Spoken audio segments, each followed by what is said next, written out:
Ladies and gentlemen, Suds Media is an official affiliate of the WWE Shop. Whether you want merchandise from the original Tribal Chief, Roman Reigns, or the Hall of Famers, the New World Order, or from WrestleMania itself, scan the QR code on the screen or go to suds-media.com/wrestling merch, and it gives us a commission to help our show. Ladies and gentlemen, welcome to a very special edition of Squared Circle News. I am Vinny, as always.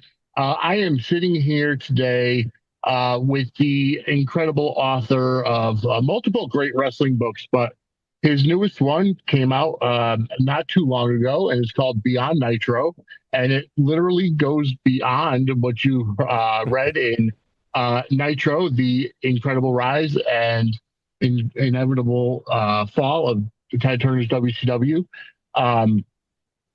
And it does, when you titled the book Beyond Nitro, before I even get into the book, the author's name, if you couldn't figure it out, is Guy Evans.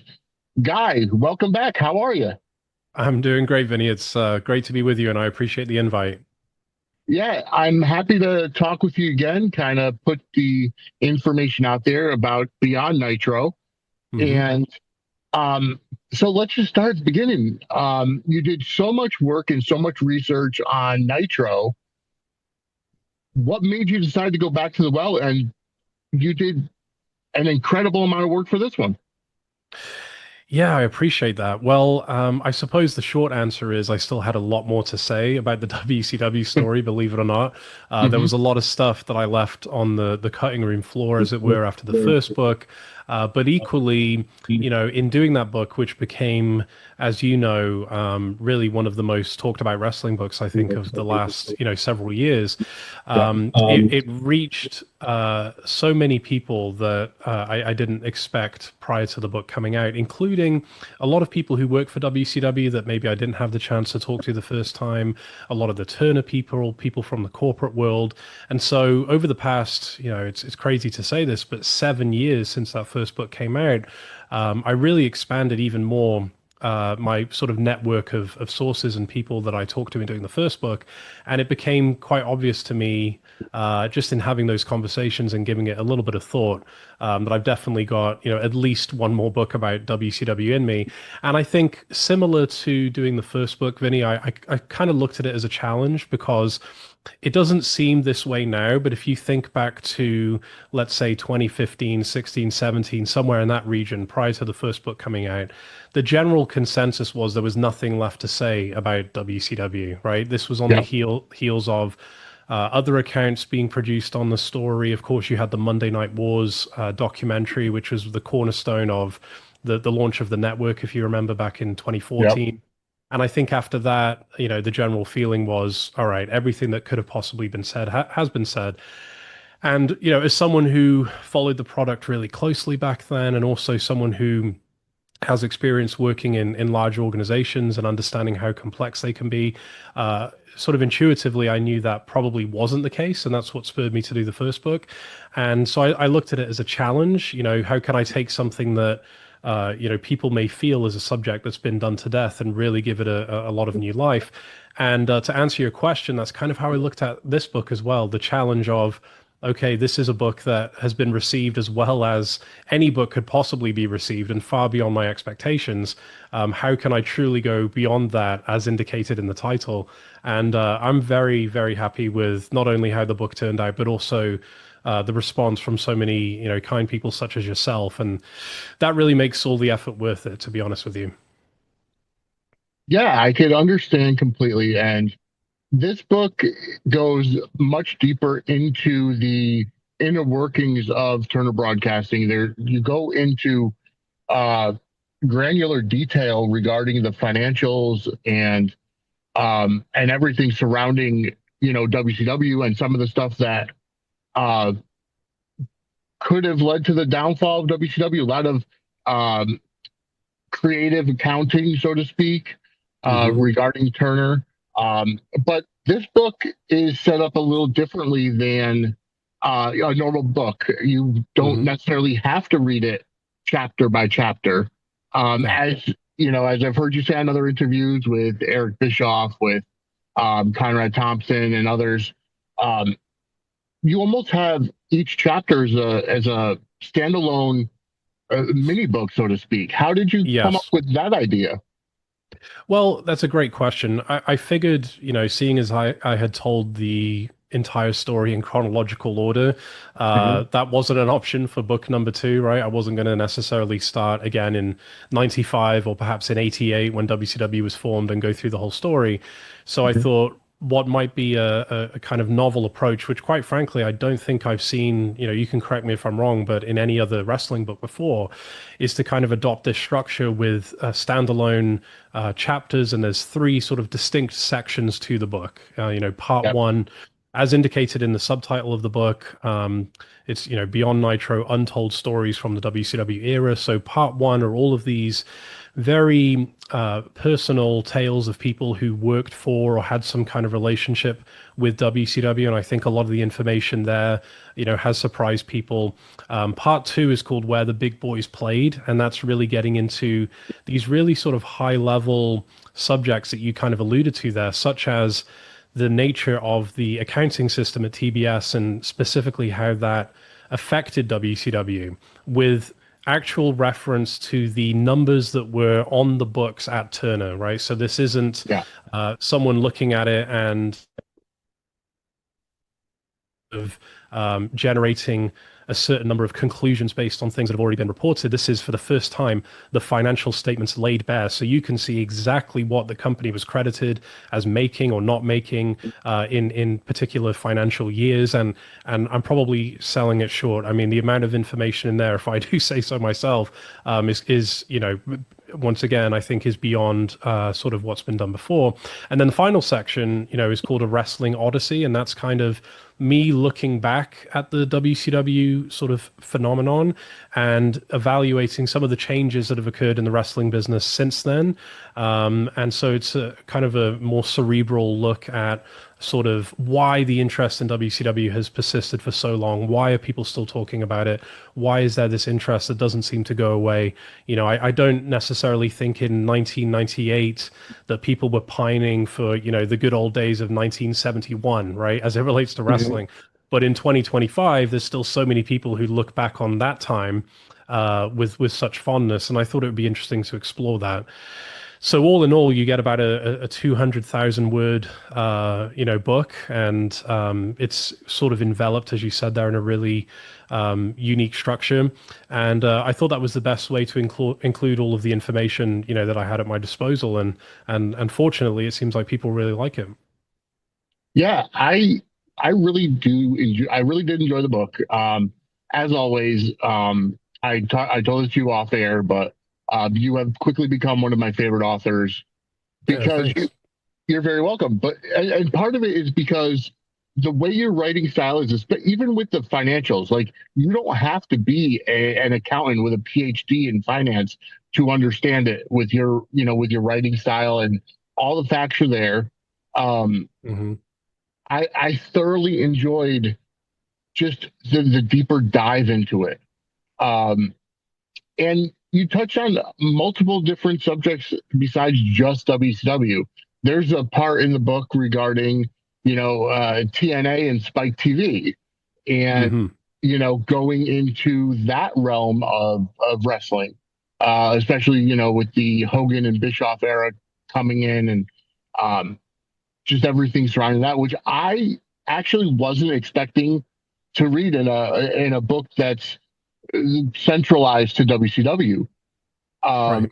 what were some of your inspirations to adding that information in? Yeah, so I thought that the simple answer is that I'm always a big fan of giving people a little bit extra. I'm a big fan of surprising people in a good way and Hmm. including something. If you look at, I think any of the interviews I would have done prior to the book coming out, anything that was on social media, none of that was alluded to, and that was kind of by design. Hmm. I wanted people to open up the book and say, "Wow, there's like a whole other book within a book here." Yeah. And I think, the longer answer is I found it quite fascinating that so many of the principal actors, if you like, of the WCW story were then involved in a very, I would say, highly unlikely way, even for wrestling, Hmm. not even a decade later, in essentially a reboot of the Monday Night Wars. And Yeah.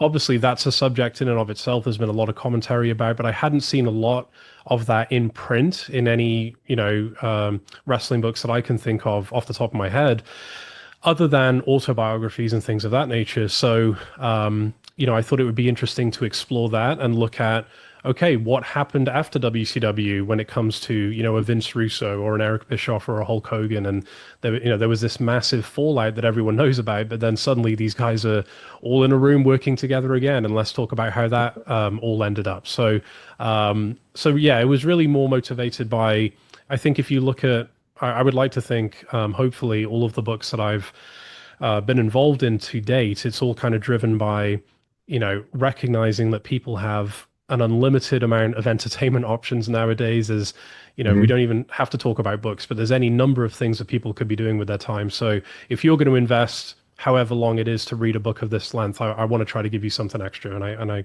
hope that the book did that.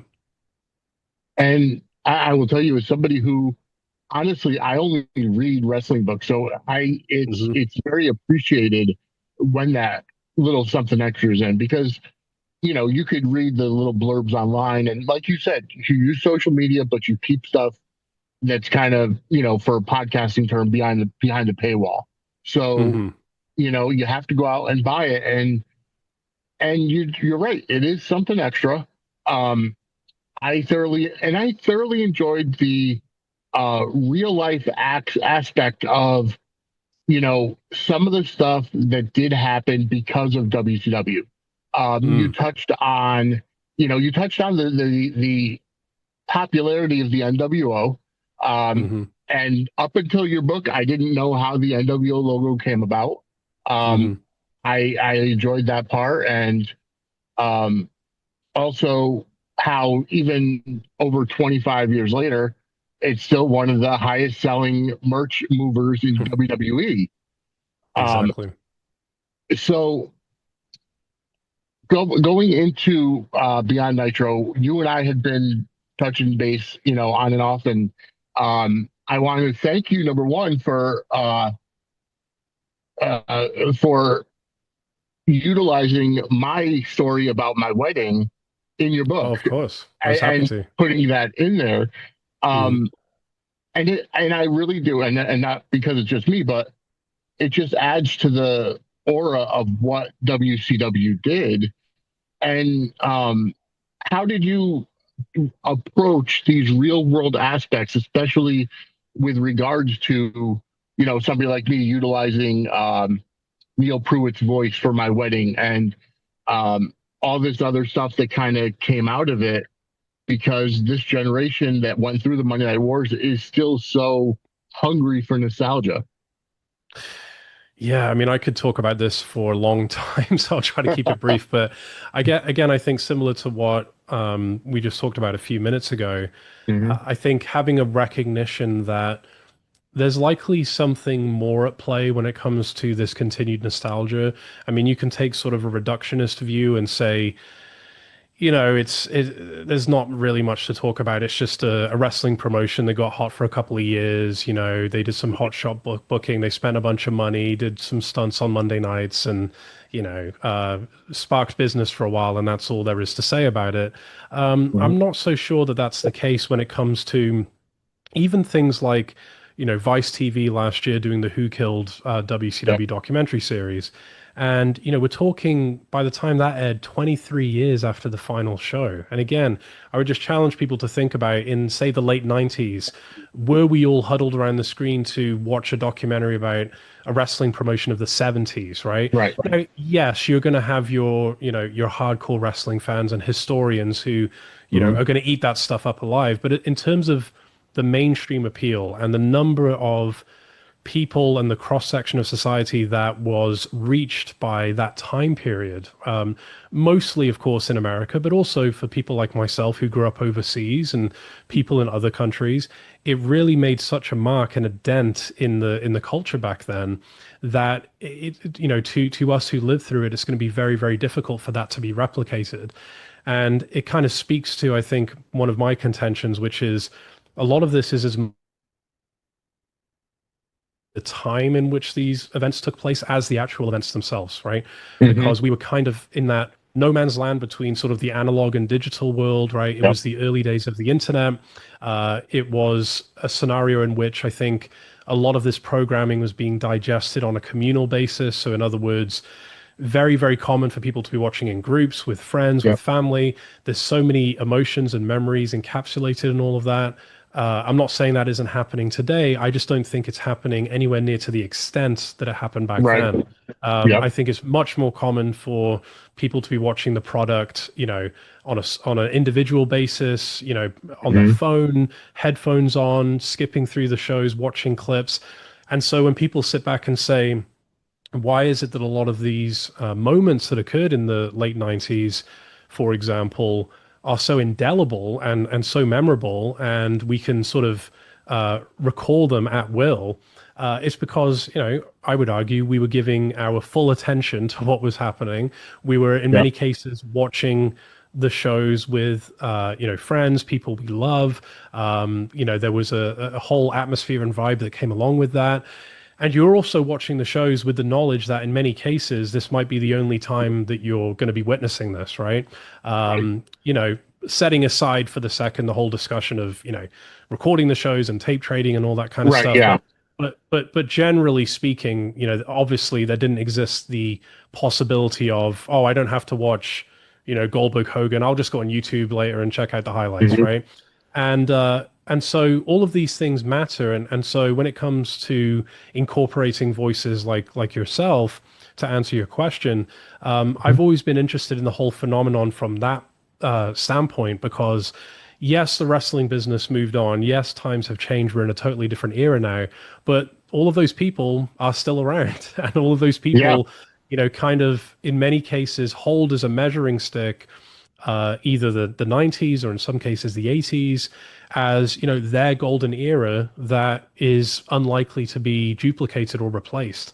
And I don't think that should be discounted, and I don't think that should be ignored. And it's something, as you can tell, I'm pretty passionate about, and I think it does go beyond just the quality of the actual wrestling product itself. When something like WCW and the NWO becomes as popular as it was, Hmm. there's a little bit more to that phenomenon than they just book some good angles for a couple of years, in my opinion.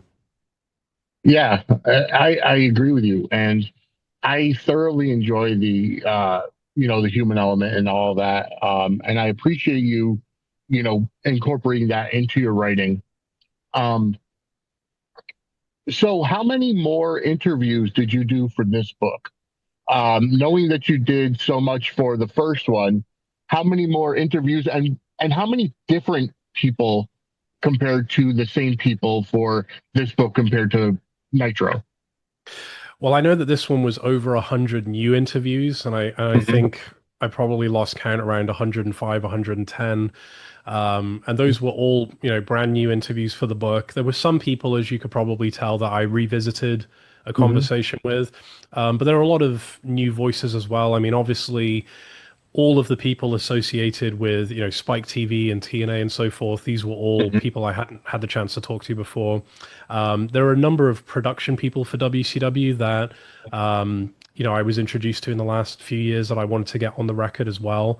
Hmm. Obviously, a lot of people that weren't quoted in the book, especially those on the Turner side, that also I was able to get a lot of information from in order to put into context a lot of those financial elements that we talked about earlier, right? Because Hmm. Yeah. when you come across something like the deep financial records of an organization, it's not necessarily all spelled out what all of this stuff means, right? Right. Um, Even if you are someone with a background in that field, as you surely know, and everyone listening to this knows, every workplace, every organization, they have their own practices, they have their own shorthand for things, their own abbreviations, their own ways of taking notes and things that are indicated on documents that are specific to them.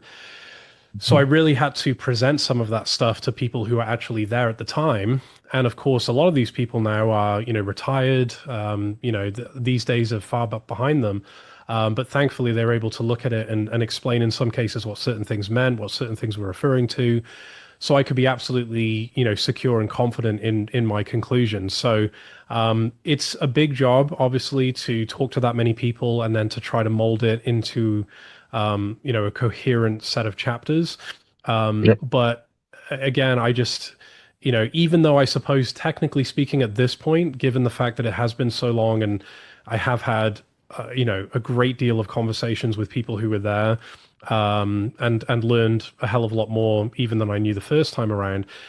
Even though technically I probably could just do the book based on that, I think again I owe it to the readers to make sure the bulk of the content is coming from the people who are actually there, so that they have their say. And I know from, hearing from so many people who work for WCW, that's what they appreciate about these books as well. Is that good or bad, whatever's being discussed, right? It could be the good times or the bad. They appreciate that it's being driven by them who are actually there. And I think any of us who've done anything in life would prefer that to be the case, right? If someone was Yeah. writing a book about a former employer of ours, we would hope that the bulk of it would be driven by the people who are actually there doing the work. Yeah, exactly. And that's amazing. I give you a lot of credit for all the research, all the work that you put in to both these books, as well as your other books, because you did co-author a book with Eric Bischoff, Grateful, Mm-hmm. as well as two books with David Penzer, sitting ringside, volumes 1 and 2. Um, so obviously, with Nitro and Beyond Nitro, they're more of a compilation of interviews. When you're working with a single talent, whether it's Eric Bischoff, David Penzer, or whoever else you might be working with currently, how do you approach those types of books differently when you're speaking with one specific person and telling their story, their experiences? Yeah, it's a very different approach, and again, it's a great question. And I suppose I probably fooled myself in those instances, thinking, well, I'm just going to be talking to one person, so how difficult can this possibly be, right? I don't have to include 120 different voices; I can just include one. But what you find out, and I was very privileged not only to work with Eric, but also with David as well, and I really hold those books in serious high regard, and I'm very proud of what we were able to come up with. And the Eric piece to that is especially interesting because if you read the Nitro book, you'll see that there's a lot of content in there that he himself has said was very difficult for him to read. And it's quite funny thinking about the trajectory of our relationship, kind of going from that to working together. I think is a testament to him and how much he values someone doing the work and is able to retain that perspective when it comes to the Nitro book. But to answer your question, the challenge really, I think, in doing an autobiography like that is taking these disparate recollections and memories and anecdotes and molding them into a coherent chronological story, because as I'm sure you know from interviewing people, people don't always talk in chronological order, and Right. people will go into a story and then they'll say, I mean, I've even done it in this interview, right? Where, well, before I get to that, let me get to this, or that's reminding me of this. And so, part of your job is not, you would think it would be actually refocusing the subject and, well, we came here to talk about this, let's get back to that. It's actually the exact opposite. It's giving them the space to talk about whatever it is that they want to talk about, right? There were some times I can remember, and I only say this because it was more recent. David and we established a really good rhythm where we would talk every day, and I would call him up, and in most cases we would have a subject to talk about. But what would fairly frequently happen is he would start, taking a jog down memory lane, and he would say, "Man, I just remembered something I haven't thought about in 20 years. Can I tell you about that?" And it's like, absolutely, right? That's where you get the best stuff, is by sitting back and letting the person talk, because ultimately it's about them, it's their story. And I think if you're too gung-ho and too rigid and adopt a structure where you're sort of like, this isn't what I was expecting, I need you to talk about this, you don't get the best from people ultimately. So you go into a project like that, and certainly I did, it sounds kind of bizarre, but you have no idea what the end product is going to be. It's like, I Yep. know that I'm going to be working with them. I know we're going to do a bunch of interviews. We're going to cover a bunch of ground, but I can't tell you what the story is going to be until they tell me. Um, and so it's a very different approach. But like I say, I'm really proud of how it turned out. In Grateful, which is kind of telling the story of what happened in Eric's life post WWE in Hmm. 2006, and then, as you mentioned, was sitting ringside, going through David's entire life, basically from birth up until him leaving TNA, a year or two ago. So, really recommend that people check out those books as well. And thank you for bringing that up. Yeah, no, absolutely. I'm always sharing your stuff on social media, always promoting your stuff. Um, so but I know I know you've got some other stuff to do today. So I just want to go ahead and ask you a couple other things, two more questions. First one Yes. being, what's do you have any projects coming up in the works that you can talk about? Yeah, there are things definitely in the works. I'll say that. Okay.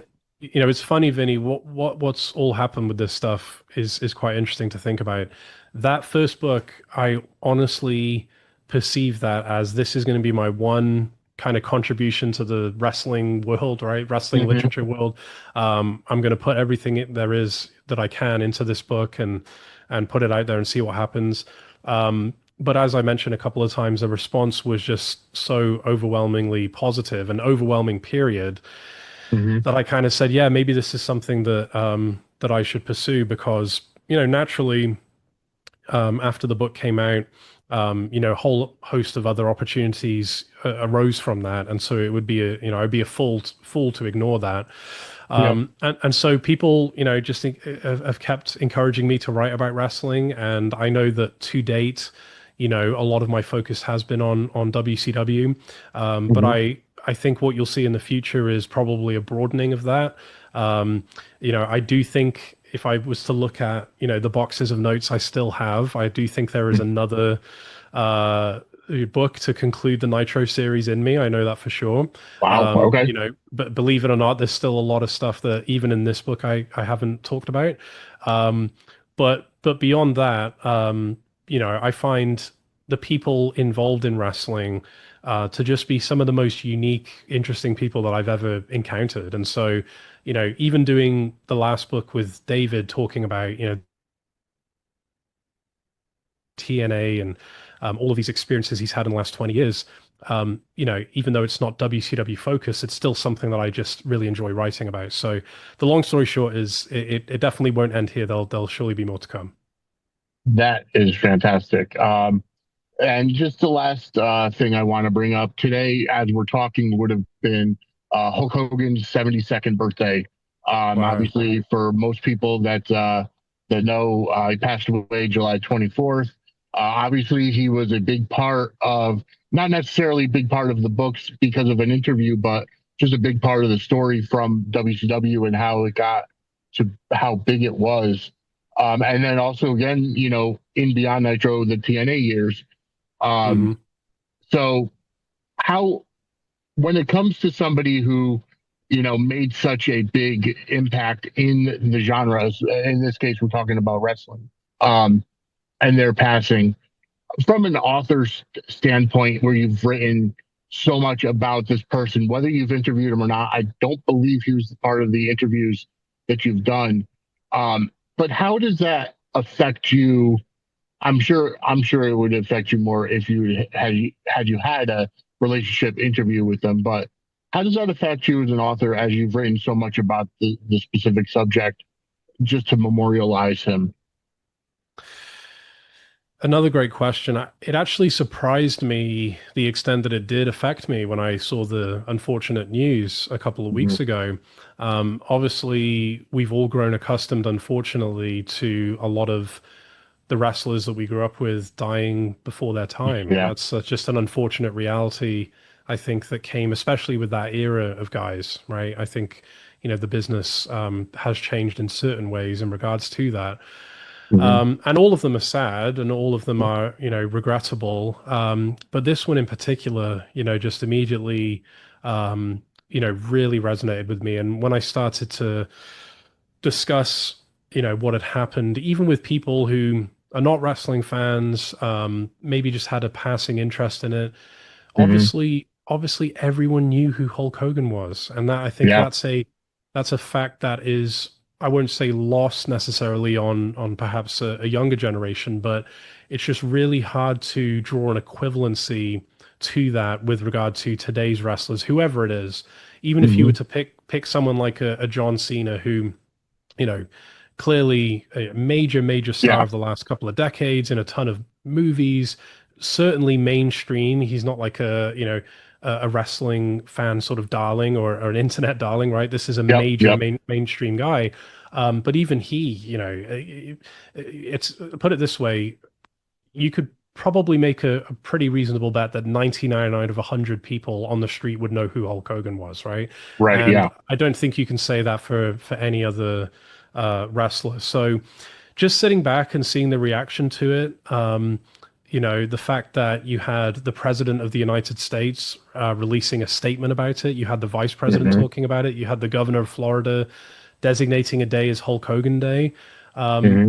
you had, even as far away as in Japan, you have the national state broadcaster doing a segment about it. In the UK, where I grew up, it was a breaking news story on BBC News, cutting into the news coverage to say, Wow.